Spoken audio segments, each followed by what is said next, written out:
Have you ever had the desire to completely change who you were? Well, there's a way you can, but it's not exactly that simple. One night I found myself coming across some information regarding the Witness Protection Program, and immediately it caught my interest. What I learned was that life in the Witness Protection Program can be grueling day to day. Starting out with all the stress from whatever it is that you have to be avoiding already, you also have the shock of having to completely change who you are. You, along with all your family members and anyone else that might be at risk, are relocated and given assumed identities.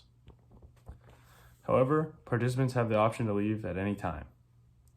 So let's take a look at what it's really like in witness protection.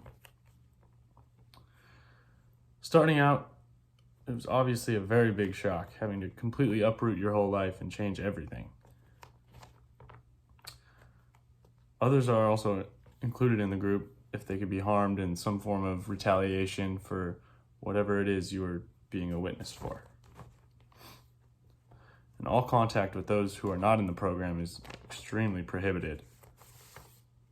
No form of any communication is allowed outside of people in the program. Something as simple as a phone call, a text, or even writing a letter or an email to a distant relative, say, is still prohibited. So after starting in the witness protection, you're probably thinking it's not going to be really as exciting as it seems, given that you're completely alone and can't have any form of contact with those outside of the program.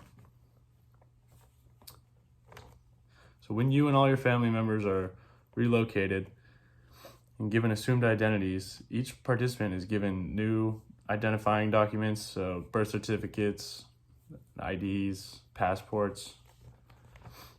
And when changing the names, usually participants choose something similar to their own name, their real name, because you're more responsive to it when you hear it. If you use like the same first letter, it's easier to know that someone's speaking to you, and you're more likely to react instead of just completely ignoring it.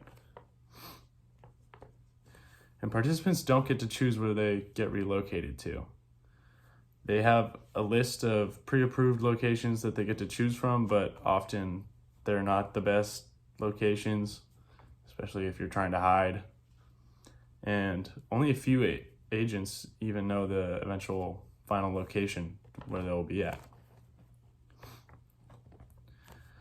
So it's starting to seem a little rough. However, participants have the option to leave at any time. People in the program are not constantly surrounded by agents, because if they were, they would stick out in public, obviously, and that could lead to their true identity getting exposed. So, however, they do have to stay in constant contact with them through other forms of communication instead of physically talking to them.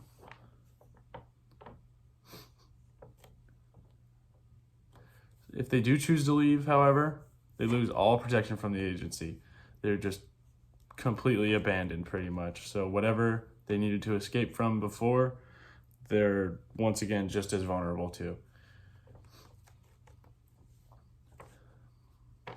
So starting off in witness protection, you might think that it's not going to be so bad, and it seems like it might be a little interesting. You get to change your identity. You're a new person.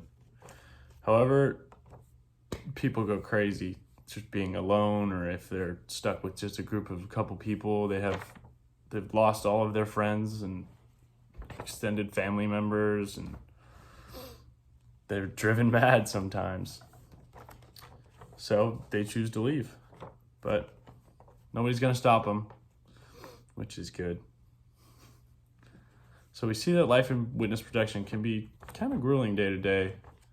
So after seeing all this, or hearing all this, would you like to be in witness protection?